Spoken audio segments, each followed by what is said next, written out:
আজকের আমি দেখো তৈরি করব ছোলার ডালে ছাপা মিষ্টি করে দেখাবো। দেখো বন্ধুরা প্রথম থেকে শেষ অবধি। আমি এখানে ছোলার ডাল নিয়ে নিয়েছি 100 গ্রাম মতো। এখানে জলে ভিজিয়ে দেব। আধ ঘন্টা আমি জলে ভিজিয়ে রাখার পর এই ডালটাকে আমি সেদ্ধ করে নেব। আমার ডাল সেদ্ধ হয়ে গেছে। দেখো বন্ধুরা আমি এখান থেকে তুলে নিচ্ছি। কিছুক্ষণের জন্য ঠান্ডা করতে দেব।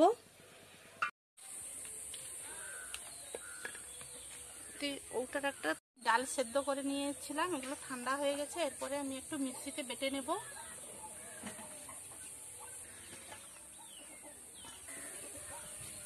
মিক্সিতে দিয়ে দিয়েছি জল।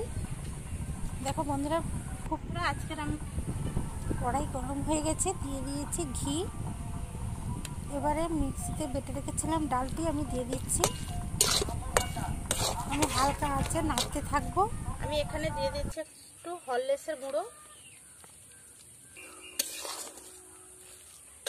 আপনারা চাইলে গুঁড়ো দুধও দিতে পারেন।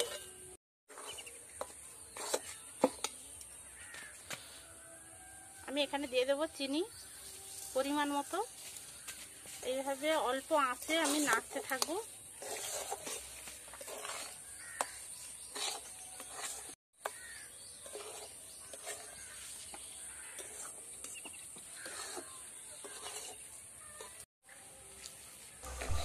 দেখো আমার মিশ্রণটা হয়ে গেছে। দেখো খুব সুন্দর হয়েছে, চিটচিটে ভাব এসে গেছে। এরপরে আমি নামিয়ে নিচ্ছি। একটু ঠান্ডা করে নেব। বন্ধুরা আমার এগুলো ঠান্ডা হয়ে গেছে। এরকম ছাপ নিয়েছি, এখানে দিয়ে দেব ঘি। ঘি দেওয়ার কারণ হচ্ছে ভালোভাবে উঠে যাবে এগুলো।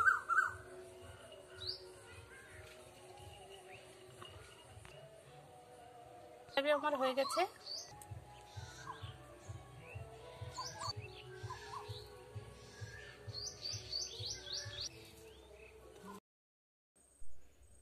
ছাপ ছাড়া বন্ধুরা এইভাবেও তৈরি করা যায়। দেখো আমি প্রথমে হাতে ডালু করে নিয়েছি, দিয়ে চাপটা করে দিয়ে কাঁটা চামচের সাহায্যে আমি তৈরি করে নিচ্ছি।